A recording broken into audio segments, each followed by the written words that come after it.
Hello students, today we will discuss about on the topic vowels. What are the vowels and what are the key characteristics of vowels? So in this presentation we will look at the vowels, in particular the vowels of American English and some of the challenges they pose.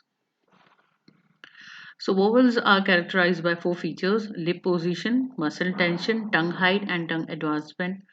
Lip position depends like rounded, neutral of spread. Muscle tension means tense or versus lax. Tongue height, high, mid or low, and tongue advancement means front, central or back. Like in addition, NAE has several diphthongs which include the glide movement. So this is the diagram of diphthongs which indicates the tensity of the word, intensity of the sounds emerges from the mouth as well as from the tongue region. So it shows front, central, and back portion of our mouth, and the sound emerges from the mouth. All vowels are voiced. These are two more points, and all vowels are continuants. During articulation of vowel sounds, the air stream escapes from the mouth in an obstructed manner. Then we will talk about more about vowel lengths. There is a continuum of vowel lengthening related to whether the vowel does or does not occur before a sonorant or consonant that can be syllabic. Non-sonorants are called obstruents. Sonorants include or vowels, glides, liquids, and nasals. This is the checkout diagram of continuum of lac vowels.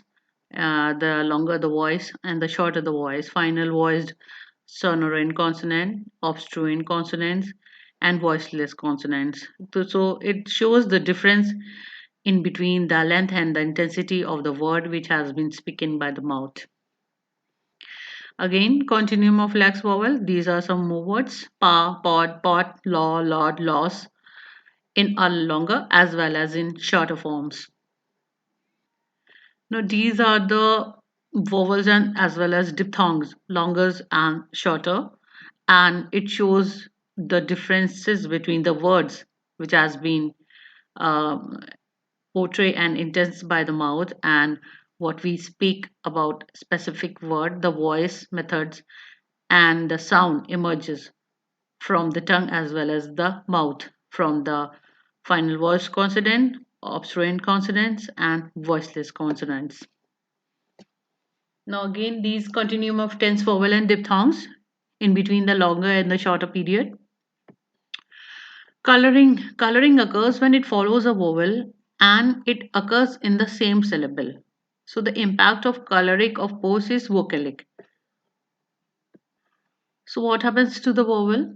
In anticipation of the word, vowel glides to the central position and it takes on some retroflex qualities, and this often drastically alters the pronunciation of vowel. For example, in the word beard, the vowel is I, is our I. If we transcribe it as bird or bird, neither really captures the precise articulation of colored vowel. So it may be differ. What about a word hurt? Our text suggests a new symbol, but we also use syllabic. So there are some books who find to be useful symbol for some of the examples. Of course, these fits some vowels, so we would not use it in beard. In fact, when vowels are colored by some distinction, may merge or disappear, as in the table on the next slide. This table shows the distinction between less and color vowels, the distinction and differences between the words which has been used, an inventory of less vowels as well as colored vowels. So coloring post-volcanic also has the impact on the preceding vowel, although not as much as. So the effect of velarized dark is more noticeable in front vowels, which are pulled back to create more centralized versions than their counterpart without I. Nasals, vowels by nasal consonants. Nasal also impact the preceding vowel, causing the vowels to take on a nasalized quality. Although our text does not mention this, a nasalized vowel are also marked with tilde as compared between these words see, seen, or seen. So this is the nasal assimilation, which is necessary to make a smooth transition between the oral and nasal sound. And there is also a degrees of vowel nasalization, means least nasal, final nasal, and the greatest and initial nasal. There are some reduced vowel. A typical characteristics of English is the frequent occurrence of reduced vowel in the speech stream. The most common of these is mid-central schwa, especially if we include reduced vowel with the post-vowel K.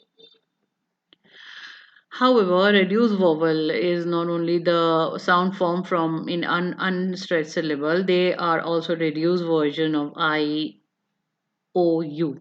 And several of these are tense vowels. And there is none, in O, there is no longer diphthong.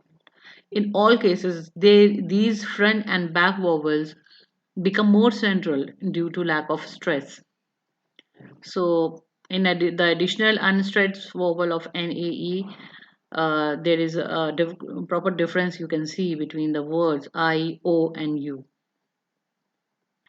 And when we talk about the reduced vowels, whether to use schwa or one of the other reduced vowel can be idiosyncratic or possibly in dialectal. So there isn't necessary a right or wrong choice.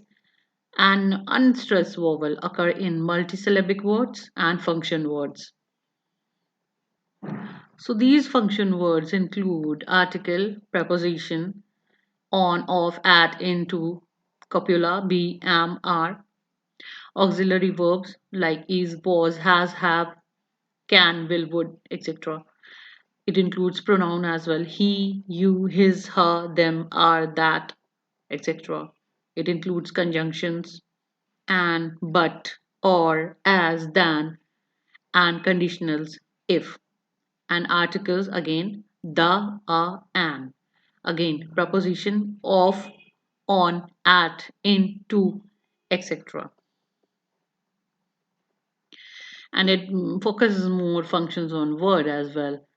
The function words have an stress citation form where the vowel is stressed, and when the word is spoken in isolation, out of context, and there is second a reduced form, the version that normally occurs in natural speech. So these are some slides that I have shown to you in regarding to the vowel and the differentiation in between the words and the form of words. I hope you like it, and please like, subscribe to my channel. And if there is some you want some presentation or some other topic, so ping me on my chat box. And thank you for watching my channel. Thank you.